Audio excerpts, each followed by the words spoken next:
Selamünaleyküm. Allah bizi vatanın kenarından getirdik. Bir güzel yardımımız var. Size teslim ediyoruz. Şöyle bir güzel olsun.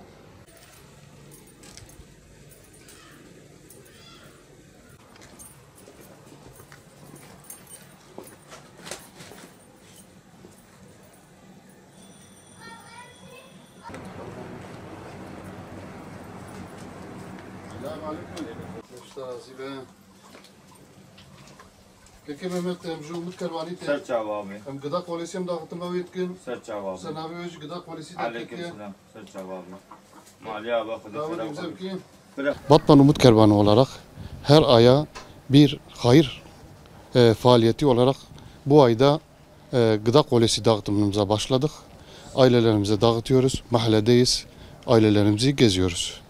Bunun yanında okullar açılmadan bir hafta önce fakir ve muhtaç ailelerimizin çocuklarına, yetim çocuklara kırtasiye yardımlarımız olacaktır. Bu ayda 300'den fazla ailemize gıda yardımı dağıtmak için hazırlığımızı yaptık. Paketlerimizi hazırladık ve ailelerimize dağıtmaya başladık. Bu gıda paketlerimizin içerisinde 11 kalem gıdamız vardır. Yağımız var, salçamız var, makarnamız var, pirincimiz, mercimeğimiz, bulgurumuz var, şekerimiz, çayımız, tuzumuz, zeytinimiz vardır. Bu hayra vesile olan bütün hayırseverlerden Allah razı olsun. Bu hayırların devamı için hayırseverlere çağrımız, onlar inşallah hayırlarını yaptıkça biz de muhtaç ailelere ulaştırmaya devam edeceğiz.